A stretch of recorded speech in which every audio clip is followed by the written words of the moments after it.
So this was my face listening to the Tamar Braxton versus the Kandi of it all. Um, that was my face right here. Let me know if you guys can hear me in the chat as you come into the room. Let me know if you can hear me clearly. Okay. Let me know if you can hear me clearly because we got some things to discuss this morning. And I know we're here bright and early, but it's Saturday. I got things to do, and so do you. So we want to get into this and we want to get into it real good. And y'all bear with me. For those of you in the chat, please let me know if you can hear me clearly. I just want to make sure because I think I'm having some mic issues. And my allergies are bothering me today. Okay. All right, Nicole says, can hear me. All right, cool. Perfect. All right, thank you. I appreciate you, boo. Good morning to my family. Good morning, y'all. How y'all doing? It's good to see y'all in the building.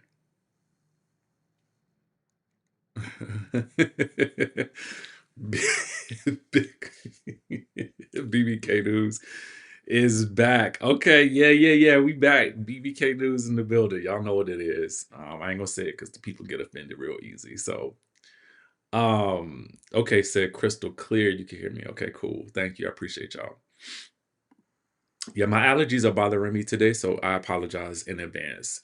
So, we're gonna take it. You know how Tina Turner used to say it? Nice and easy. And I don't know. We might get into a little rough a little later on. Okay.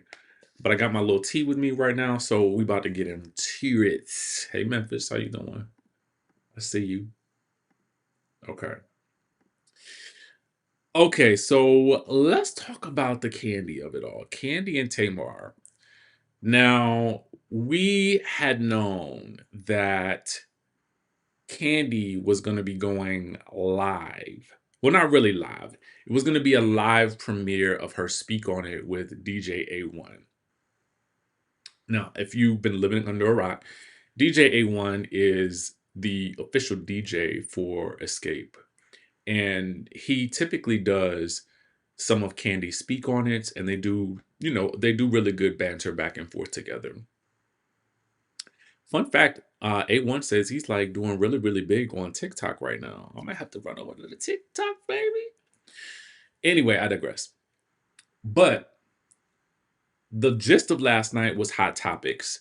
Now, the hot topics, really the hot topic that I wanted to hear about was Tamar. What's going on with Kandi and Tamar? And man, let me tell you something. Kandi did not disappoint. Make sure y'all like this video when you come into the room as well, and let us know where you're watching from. Also, too, we're going to be discussing Belle Collective Reunion because there's a lot to talk about there too. So I'm just going to play y'all this little piece of clip right here to give you the gist of the conversation that we're going to be having about Kandi and Tamar. Okay, if you happened to see it last night, you already know, and if you didn't, don't worry. We're going to fill you in. Okay. So just take a gander at this. Shout out to our friends over at No Chaser for this. This is just a little clip from a text that Tamar allegedly sent to Kandi threatening to out Todd as part of the LGBTQIA community. Okay? Take a listen. Me. Well, this clown knows that your husband is a part of the LGBTQ community. I actually saw him on a date with a man. So come join the prep circus. Said another word about me, bitch. I'm releasing the proof. Like I told your non-singing lion ass, this ain't the housewives, bitch. Okay. How did we get here? Okay. How did we get here? That portion came from a part where Kandi was basically emphasizing the things that Tamar is allegedly doing behind the scenes to, I would say, almost antagonize and gaslight her. Now, much of this has gone unknown to us, the general public. So these have obviously been things that Kandi has been like looking at over the course of time, over the past couple of years, and almost giving public grace to the situation. Apparently, as according to Kandi, remember when Tamar had basically come out and said that a housewife and her husband had attacked her backstage at a concert? Well, apparently there is actually footage of that incident happening. She alludes to that here. Okay. That would basically dispel what Tamar was saying. Now, I don't know why they didn't release that footage then, because I would have. I mean, if she's saying that you attacked her, that you or Todd attacked her, then I would have been like, girl, where? Press play. Okay. Then, so, this is all leading up to Tamar coming on stage at the Essence Fest Music Awards, where Kandi and Monica and Brandy and all of them were being either honored or presented to. So the people on stage, we find out, were actually people who were being honored and people who were presenting. So that's why you see certain people on stage. Tamar was neither presenting nor being honored in this moment. So why it was that she was actually on stage is still beyond me. But again, she is a celebrity, so her being in the room, somebody could have asked her to come up on stage and speak. So she goes to Kandi. Congratulations, girl. Later on, she tells the people that that's home training. That's what anybody would do. She didn't see any harm in the interaction because why would you not? Well, for Kandi, she did roll her eyes, she says. And she rolled her eyes, or she gave her the side eye, because just a year prior, after something that happened online, with Tamar saying something about Kandi, or it's surfacing about something that Tamar said about Kandi. Kandi responded and says, if she responds basically to clown, she'll be part of the circus. And Tamar then allegedly sends her this text message calling her the bitch and claiming that Todd is the gay husband. Now,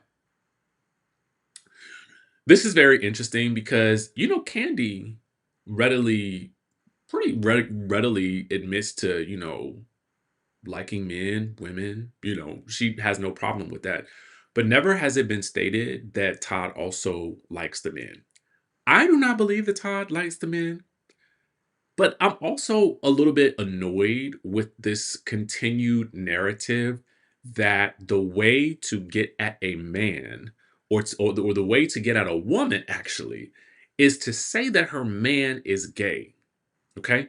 That has been a through line for housewives, not only the black ones, but also the white ones. Okay. For some time now. It's like this little weaponized thing that, oh girl, I heard he was gay. Okay. It's just tired and played out. But then to throw the prep up in there too. And I'm like, Tamar, don't you have partnerships with prep? Like, so why would you throw the prep up in there with this connotation? It just furthers this sort of stereotype that, you know, all gay men, either have it's just like this. I don't like it. Okay. I don't like it. I don't like the sound of it. And I just feel like it's totally unnecessary and it's played out. It's over. It's tired because I mean, and it's really, it don't do what people I think it does. So Kandi says she didn't even respond to this message. Okay. As she should not have. Right. So let's get to another incident that Kandi alleges happened. All right. So when Kandi just the other day commented after Tamar was on the Morning Hustle show with Laurel, where she stated that she's not beefing with nobody but the devil, I surmise that in this beef, I don't know if she's winning that battle because Kandi then states in the comments on the Jasmine, what we saw it on the Jasmine brand, that Tamar was just calling her a bitch at a party just last week. So Kandi goes on to describe this alleged incident in which she is going to a party at someone's home, someone that she respects but had not met. She does not say who it was. Tamar, she encounters Tamar as Tamar is leaving. Okay. So the people in Candy's party tell her, did you hear her just call you the B word as she was passing by? So Candy is in this party because the theme is a strip club, on the way into the party with a bag full of money. Okay? Bag full of money right there. That's what I'm talking about. So she enters the party. Tamar is gone. It is what it is. She ends up running into Marlo Hampton. She runs into Portia Williams. And she's sitting there, I guess, talking to either one or both of them at the party. So allegedly, Tamar comes back into the party with a gentleman that she was with. Okay. The gentleman then comes and sits down right beside Kandi. So Kandi is kind of like, okay, this is odd, and she says Tamar is eyeing her down. So then suddenly security starts to come around. Now security had not been there, and apparently somebody they asked if she's okay. And Candy's like, she reaches over and she speaks to the man. She says, "Hello, how are you? Um, is there a reason why you get here and then security is coming over?" She says at some point, then Tamar then comes right over, straddles the guy, okay? And granted, this guy's like right beside her. And then I guess her eyes Candy and then walks off. Now, I don't know what this alleged interaction was about, but it's giving creeps to me. Okay. It's giving creeps. And I say that because why? Why? I mean, almost like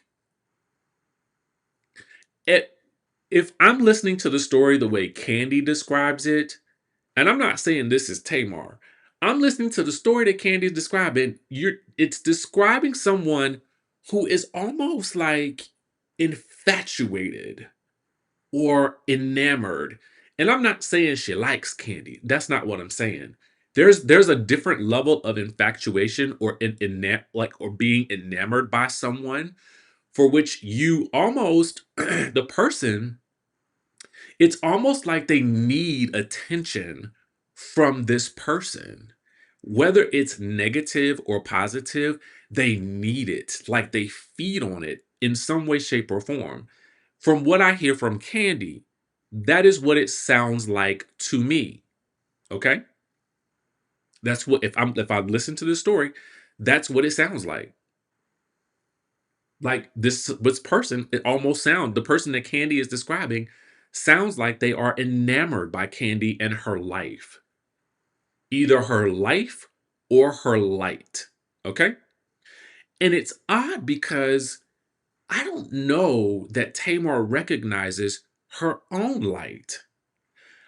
It almost feels to me, based on these descriptions of incidents, it almost feel and not here's the thing. Let me be actually 100% for real with y'all. Enough people have had a similar experience with Tamar for me to understand at this point that it sounds like Tamar is definitely the problem. And I don't know what it is that for some reason she feels like, from what it sounds like, when you listen to everything that we've heard over these past couple of years, when you start to put the pieces of the puzzle together, girl, why do you want this chaos in your life? If you are indeed fighting with the devil, then I would have to say that he might be winning. Okay? Because ultimately, everybody that it seems like has been in your orbit tells a similar tale about you. So, from your sisters to best friends to industry friends and associates, and it just makes me wonder, like, what is it that ultimately you need or are not getting, or do you feel like you thrive better in conflict?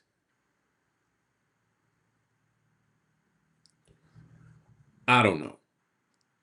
All I know is, and this is what I'm gonna say to Kandi, girl, block her, because you shouldn't even be able to receive a text from that woman. Okay. You need to block her.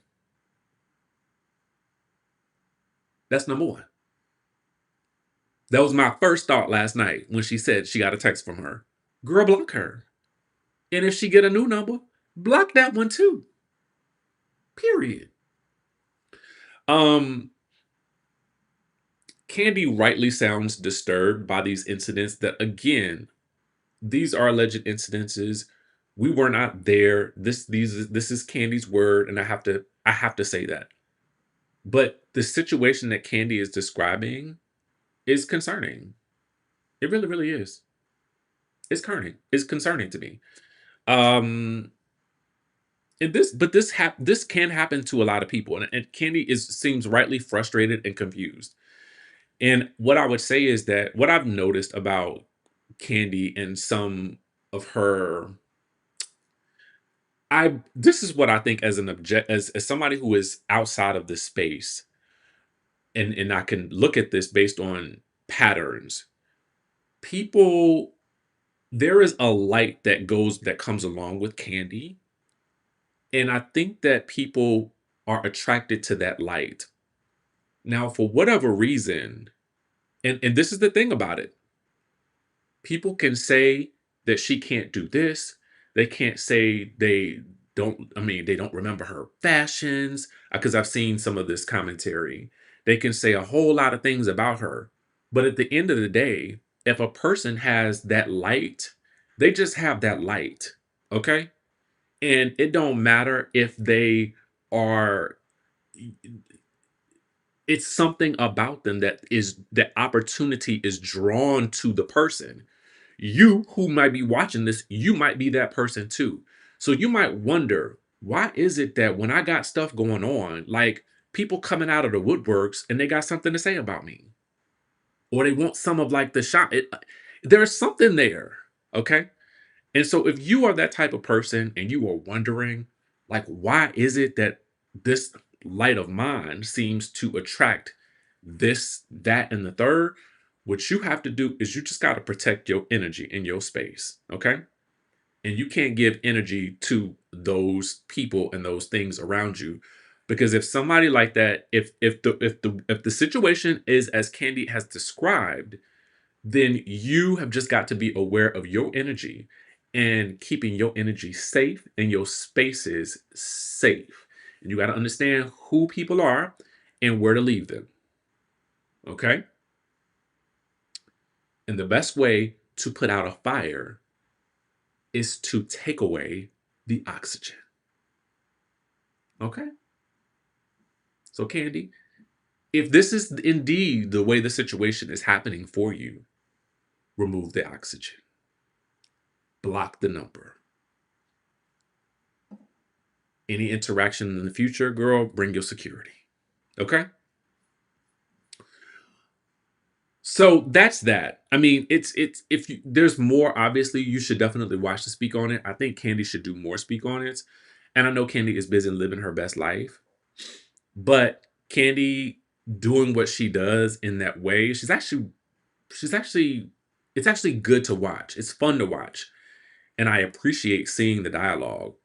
Um and here's hoping that they'll do more speak on it. Okay. Period. All right, so that's that. Any other questions?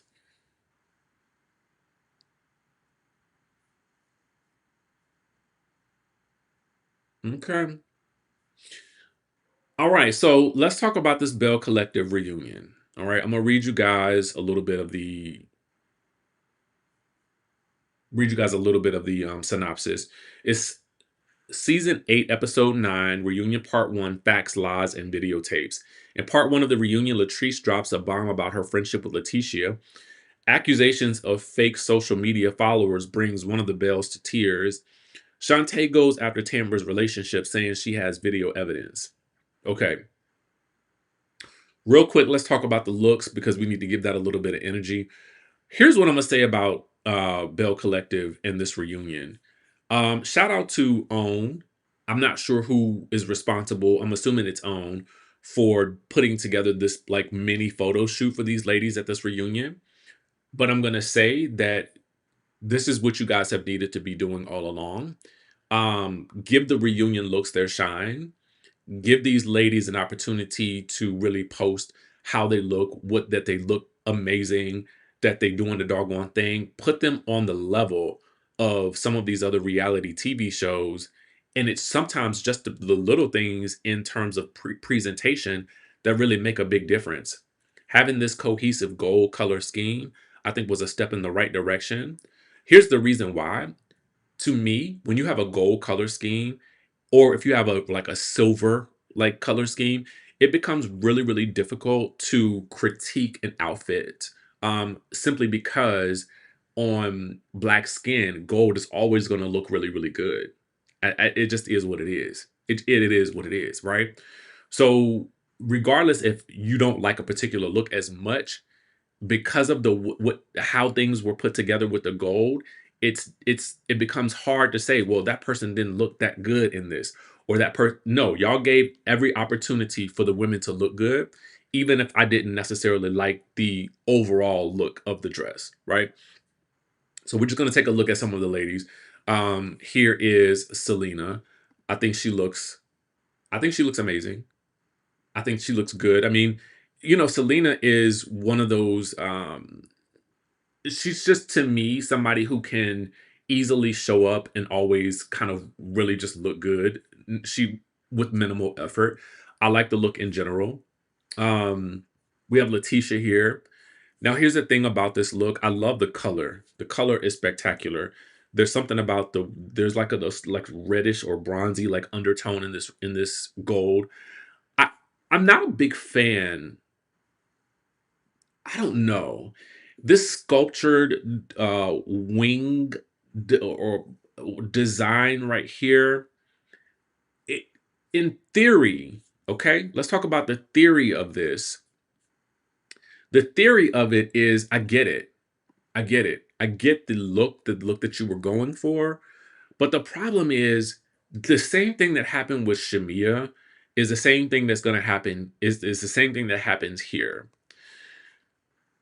Standing up, you can see structure so much better. But sitting down, it almost feels like this piece of structure is swallowing her just a little bit, just a bit, just a teensy bit. So that's my only concern. That's my biggest concern about this is the fact that when you see it and she's sitting down, um it almost it almost looks like the wing has a life of its own and that it is actually leaning forward for her. I can't really I can't really express it any better.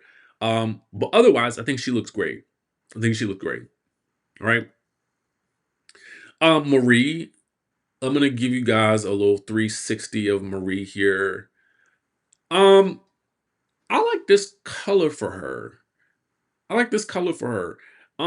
It's little things that I don't like about the dress. Like there's these two little gold pieces that kind of appear on the breast. It's like two distinct gold like dots or something like that that appear that just I don't know. They're distracting for me. Um, here's the thing. Marie did so much in this reunion.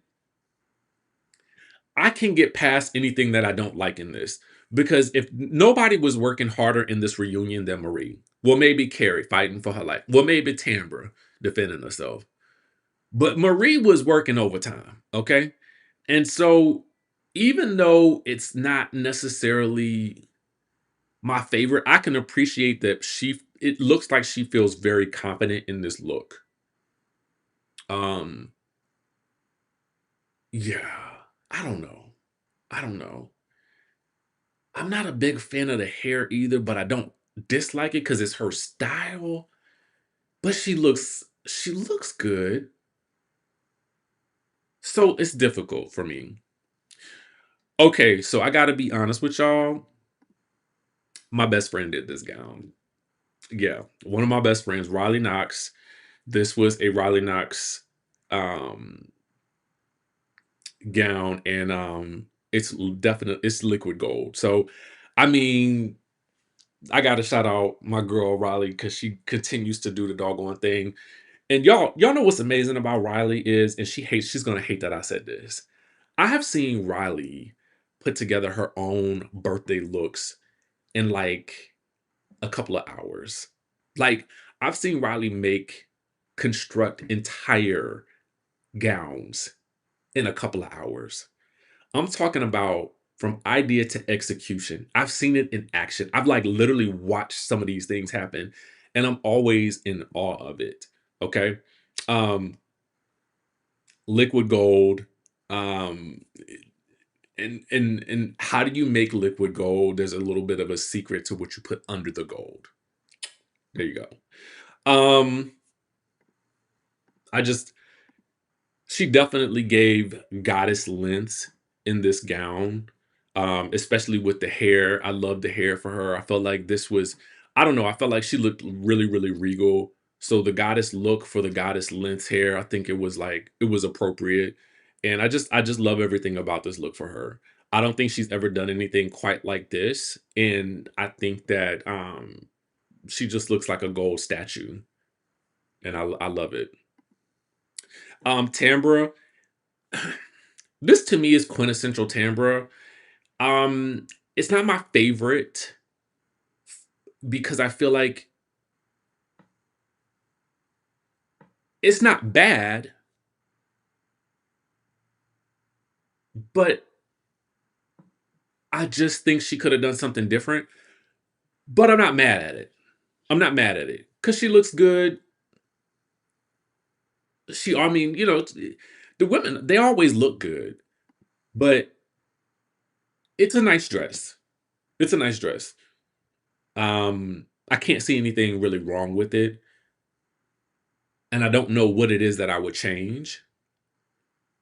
But again, because everybody's in gold, to me, it's very, very hard to critique because I think also too, I just like gold in general. Gold, I mean, I'm just a gold person. So that's my thoughts. Mm, yeah, yeah, it's nice. So Carrie, here's what I like about Carrie.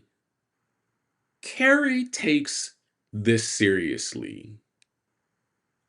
And you can tell if you go to her Instagram. And I like this look for her. I wasn't necessarily a fan of the hair per se, but I like the look overall. It's not really distracting to me. I feel like what's happening with Carrie here is that she's definitely wearing the dress. The dress is not wearing her. Um, yeah, I mean, I like it. I like it overall. Again, it's hard to go wrong with gold to me.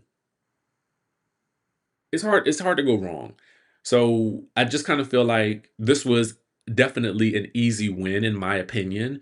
Like you almost had to work to make your look bad. Okay? So you would have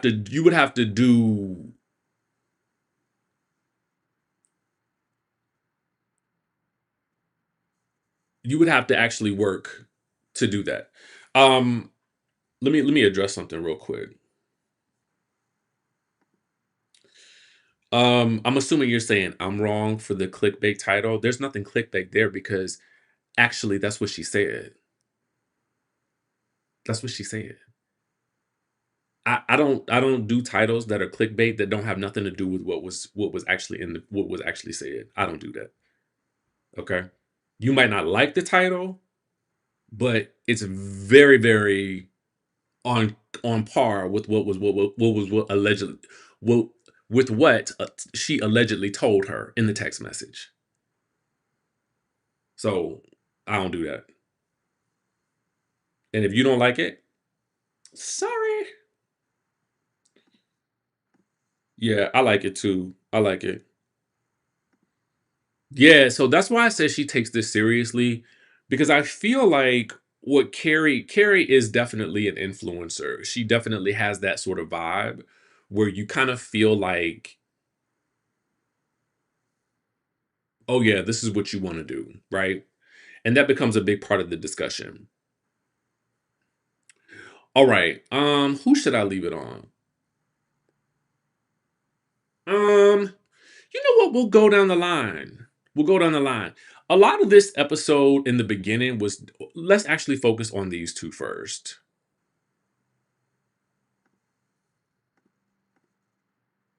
All right.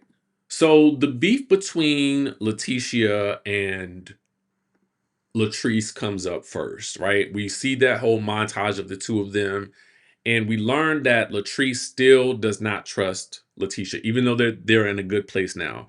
And Latrice's rationale for that is that you were contacting my ex-employees and I still can't get over it. You know, Latrice reminds me of like she kind of reminds me of who would be a good example of this? I think Kandi might be a good example of it, but she's just not the best example.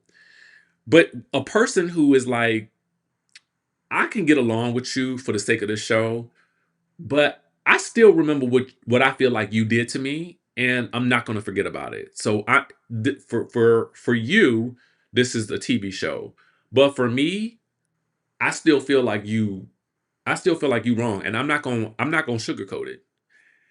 I respect it. It is it. I'm sure it does feel like, ugh, girl, let it go. But I kind of respect it because I also feel like, well, that's how you feel. Like, if that's how she really feels, that's true to real life. That's what you really, really feel. And I feel like anybody would feel the same way. If you did feel like she went to the people at your job, at your that you used to work with, if you really feel like that, then I respect it. If that's how you feel, that's how you feel. But the other thing that I have to say I respect is this. Letitia makes a point. She says, well, if you believe Josh when he told you that I was calling to get information on you, then do you also believe him when he went on a blog site and said that you were using him for a storyline? So can we pick and choose when we believe him? This becomes the problem when you bring in friends on your reality TV show. And I think we see this play out in a number of different shows, right? We've seen it never usually works out. Okay? It doesn't. Don't bring your best friend, okay? People that you work with unless you absolutely like they have got to have signed NDAs with you. They have got to have signed some NDAs with you. Otherwise, the moment Mad Day happens, and I can't say this is the case for Josh, but because I don't know. But what I'm saying is, a lot of times what you see is here's the thing. Similarly, how we talked about having a light, right? When you're in this spotlight on this reality TV show, for a lot, and it took me a long time to recognize this. And I'm gonna have to be real with y'all. I'm gonna keep it real. There are a lot of times when it doesn't occur to me necessarily, but for some people, that reality TV show may feel like that person's one shot at creating a different life for themselves, right? So, what you will see is some people, and I'm going to use the girl who was at the Usher concert as an example, okay?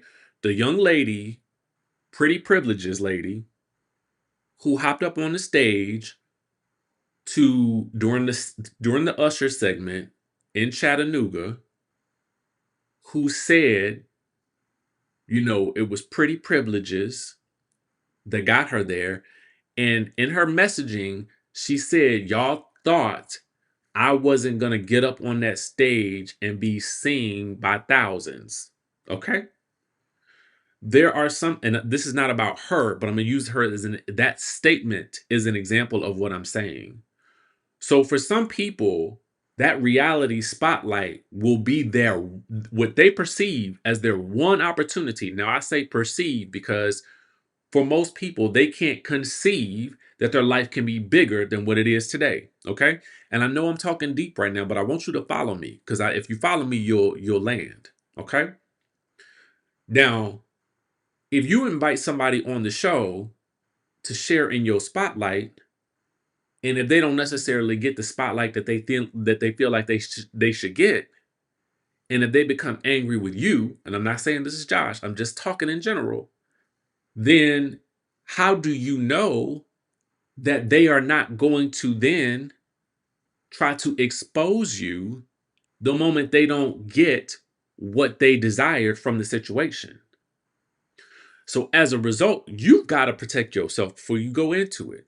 So either you have them sign some level of an NDA, or you have you got to have a real deep understanding of what that person wants from this opportunity and what they want from you.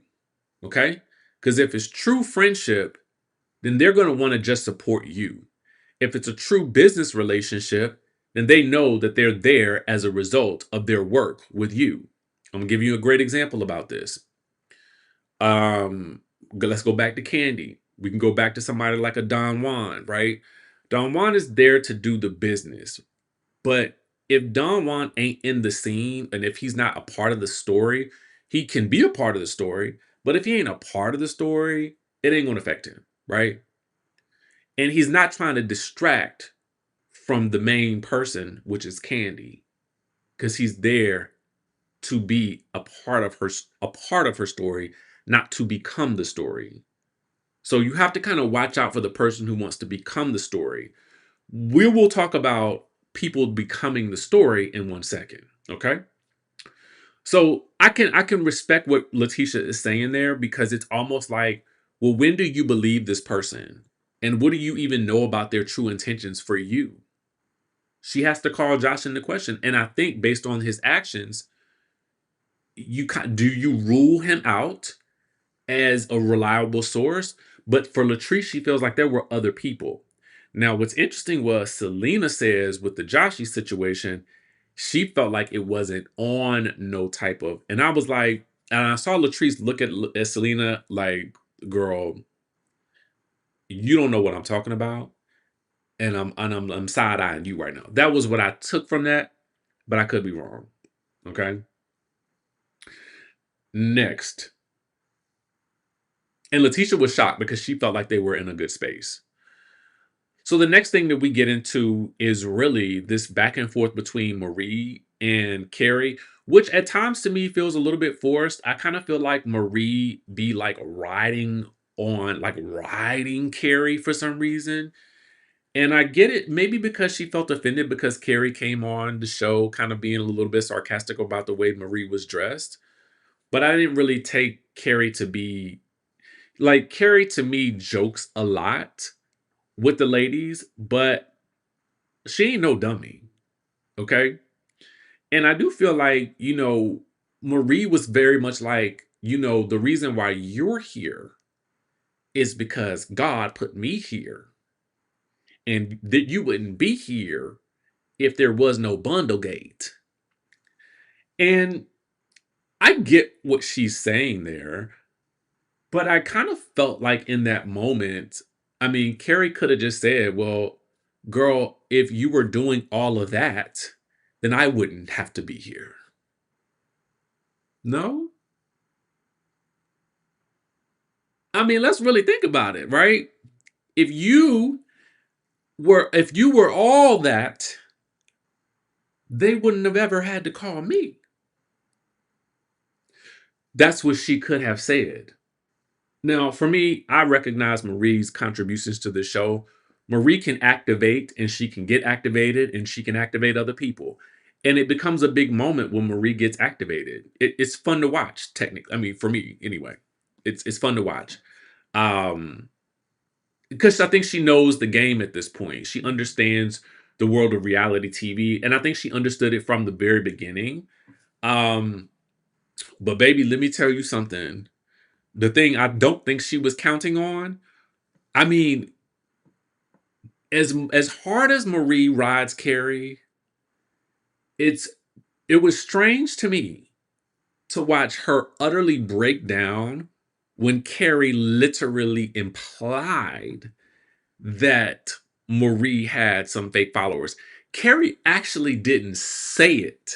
It was actually Letitia that pointed out that Carrie was talking about you, girl. Carrie was like, well, my followers aren't fake. And when Letitia makes it apparent that she's talking about Marie, baby, Marie crumbles. Okay. And it leads us back to this space of there was something that I guess occurred where some she was I don't know, I don't honestly know what was happening. There was some social media beef or something to that degree that she feels like is responsible for what drew those followers to her. Um for that I cannot attest. I don't remember it, to be honest with you. I recap a lot of shows and that just doesn't stick out in my mind. um so I can't really speak on what she was crying about backstage. It was interesting though that Carrie's mom was real active in this episode. Like she behind the scenes, like she's upset because the people are coming for her daughter. And rightly so, but I do feel like Carrie can defend herself. I feel like Carrie is no shrinking violet. And what proved it to me was when Carrie it just implied that those followers were not real. And it just tore Marie up. So my thought was initially before they got backstage, my thought was like, you can't be that sensitive about this when you was basically going in on her earlier. So I'm like, if you going that hard on her and she comes back at you with this little minuscule thing, to me that was nothing. Like, who cares? Who cares? Who cares about the followers on Instagram? Don't nobody care. Like, Instagram don't even show your stuff to most of your followers anyway. YouTube barely show the stuff to your followers. Hmm. Catch it. Did y'all get a notification for this video? I don't think so. YouTube. Sorry. Sorry. Shots fired. Um, I don't know. All I know is that that right there, that set her off. And I was like, it can't be that little thing that does it after you just went ham on this girl about why she's even here. And that's all it took from her? Okay. But again, it sounds like there's some underlying thing there that has happened with Marie and some level of trauma that I'm not really privy to. So I gotta leave it there. Okay. Because I don't know about it and I'm not gonna speak on it. Um Next. The other person that has a bone to pick with Carrie, Miss Carrie baby, is Selena. Apparently, Carrie posted some photos of Mike before Selena wanted them to be out there, and she told Carrie not to post those photos. And Carrie said, I took it upon myself. I went through the trouble to delete the photo. Girl, if you posted it, you should take it upon yourself to delete it. Yes. It ain't no big effort. It won't like you had to call the mayor to get these photos taken down. You posted it, take it down. Okay? Easy as that. Um, you know, here's the thing.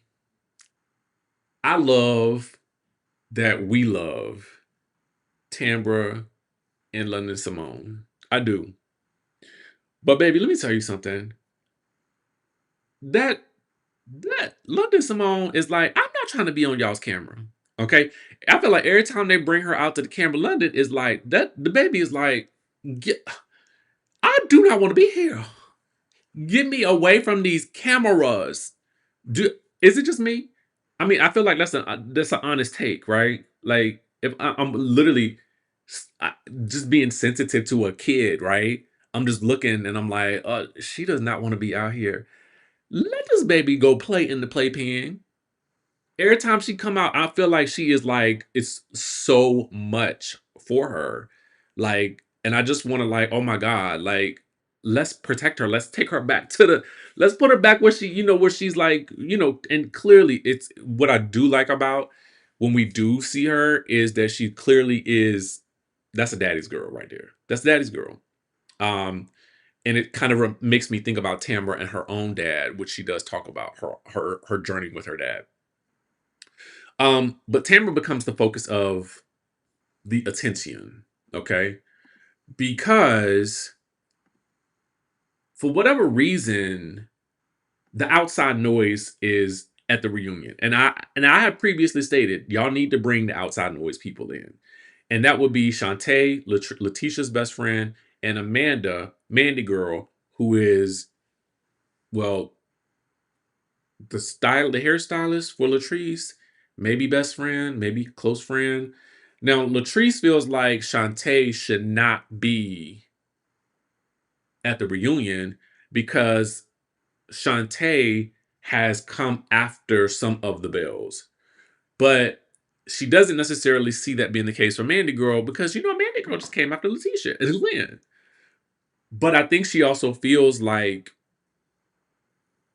well, what happened was real with Mandy Girl.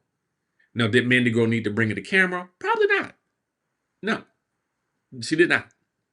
So Letitia feels like, well, if it's good for the goose, it's good for the gander. If you're gonna have your person here doing all of this chaos to me, I should have my person here, and she could do whatever she want to do. Okay. So they both come out at the same time, and I'm like, okay, let's bring it on. Let's bring it on. Here's where we go awry. And I felt like we went into Angela Oakley territory in the reunion. Shantae is still on this situation of Tambra. You and Ralph, the juice guy, got something going on. And basically, she has a video recording of her talking to the juice man as evidence of some level of relationship or admission of a relationship with the Juice Man and Tambra. The Juice Man is apparently a sponsor of the station or something like that. But the video that she plays that Carlos looks at, he basically hands it back to her. It's like, girl, like when we see it, I don't understand what is being said. They put the words on the screen and everything, and I'm still clueless. Apparently, Shantae's man is cool with the Juice Man. I don't know why the Juice Man would be okay with being videotaped for this conversation and what she thought it was supposed to prove. Because at the end of the day, I think Carlos confused. I'm confused. The audience is confused. Mr. Winston is confused. The producer person that's talking to all the people. Like, I'm like, what, girl, what is this? What is this? What is this video supposed to do? Why did you bring this? What is it for? What are you trying to say? Like it's crazy. So we also learned that there is a cease and desist that Tamra has placed on old girl, and clearly it ain't working because the girl is like still running around getting the videotapes and all kinds of things to come to the reunion and bring the tea. And I'm like,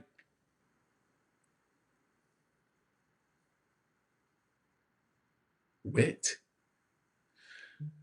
It turned into a nothing burger in my opinion, and I at a certain point it's like I never understand why some of the people don't realize, this plan isn't going the way that I thought it was going to go. So let me abort this mission.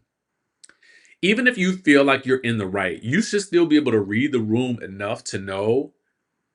I don't know if this is understandable enough for TV. When you bring something to TV on reality TV, it has to be as the least convoluted thing as possible. You did X with X, right? Or you said this about me to this person. Or you told me this and I repeated it, right? It's got to be that simple. But when you have to, it's just like a reunion gown. If you got to explain too much to me, then you missed the mark. I don't care how elaborate it is, how great the story is behind it. If it does not work within the first 3 seconds that I see it, or the first 3 seconds that I hear it, you lose not only me, you lose the audience, and you lose the plot of what is supposed to be happening here. So, to that, Shantae, I would say that you still have some work to do with regards to your receipts receipting in the way that they should. And I just feel like you just need to let the mouse go with Tambra. It's definitely feeling like Angela Shamia territory. And I think you just need to let it go because I don't understand it. I don't understand why it's happening. And I don't understand what you're trying to do. Like, is the goal to break up Tambra and Damon? Like, otherwise, like, it just feels a little vicious for no reason. And at that point, it feels obsessive, you know? Um, Now, I'm a jump to Mandy girl. I think that's gonna come into play more next week. So I'm gonna leave that for a second.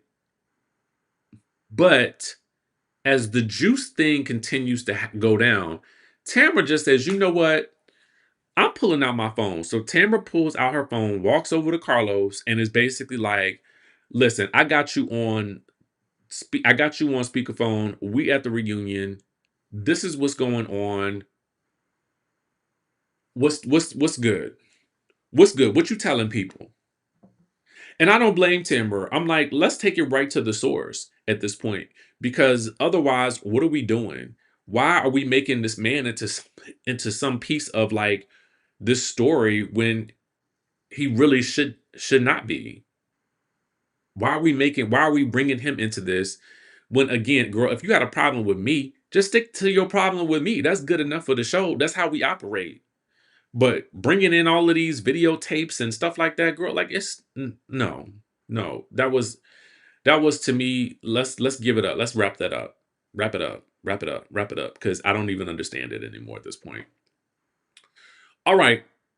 So that was Bell Collective, and that was the breakdown of the Kandi and Tamar situation from Candy's point of view. Okay, we're gonna leave it at that. From Candy's point of view. Let me know what you guys thought about it. If you have not seen either the speak on it or if you haven't seen the Bell Collective reunion, let us know your thoughts on what you heard in this video. And then if you come back afterwards, after you've actually seen it, if you've had any change of thoughts since then. Other than that, make sure you guys click the like button on this. Um, Almost 600 people up in here. So I would love to see at least 600 of those likes. Just tap it real quick. It's free. Okay. Free love. All right. With that being said, I will catch you guys in the next video.